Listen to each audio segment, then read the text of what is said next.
Mula nang ginawa ko itong mga tips na to, naging stable na po yung aking income. Hindi po ganun kalaki, pero araw-araw na po akong merong income as an affiliate. And then, nakakaalis na rin po ako sa 200 views.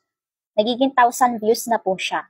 For today's video, mag-share po ako ng ilang tips. Based lang po ito sa aking experience and observation sa algorithm ni TikTok. Number 1 tip is proper engagement. Pag may dumaan po sa FYP nyo, tulad ng video na ito, kailangan nyo pong tapusin.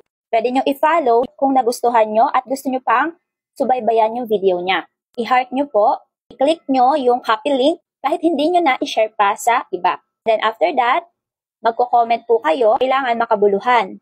Kung mapapavisit nyo yung mga magbabasa ng comment nyo. Pwede nyo rin i-repost yung video kung sobrang nagustuhan nyo.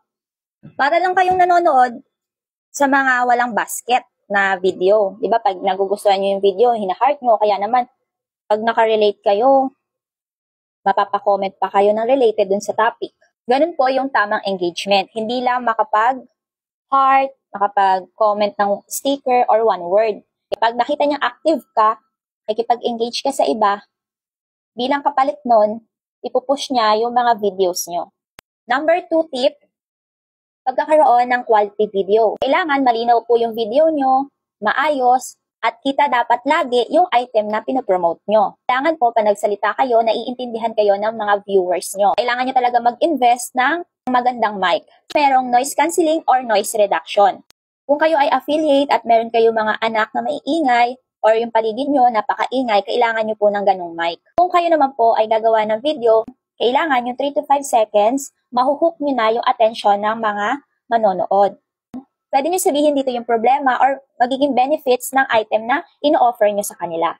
After nyo masabi yung problema nila and then yung benefits na makukuha sa items, pwede mo nang i-demo yung item. Huwag nyo pong kakalimutan yung call to action. Napaka-importante nun. Dahil dito natin malalaman kung mapapabili or hindi yung ating mga viewers. Huwag nyo kalimutan, i-guide sila kung saan or paano nila mabibili yung item. Pagkatapos nyo gumawa ng video, i-save nyo muna sa gallery. Punta kayo doon sa search bar ni TikTok.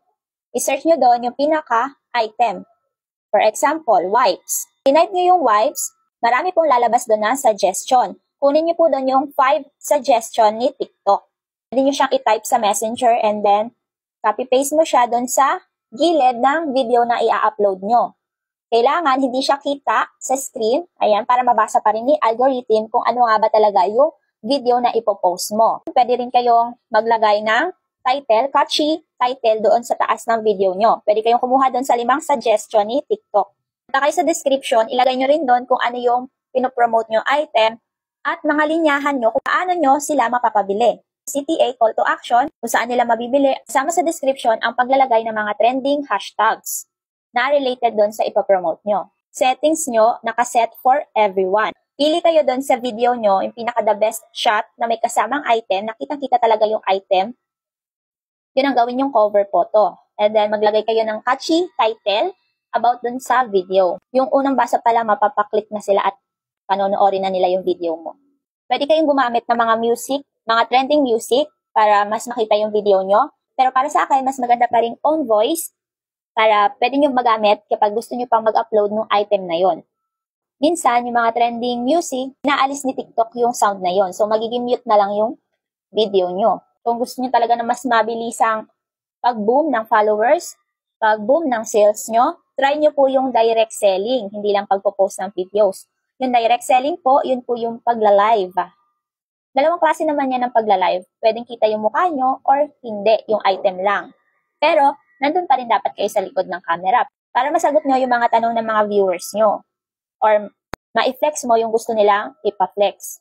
Gusto ni TikTok mga unique videos or raw video. Pwede kayo mag-post sa umaga, sa hapon, at sa gabi. Para malaman nyo kung ano yung best na oras para sa inyo. Kung may natutunan po kayo sa video na ito, pwede nyo po akong i-follow kung gusto nyo pa ng mga ganitong tips. Pwede nyo i-heart, and then mag-comment lang po kayo kung may mga tanong pa po kayo.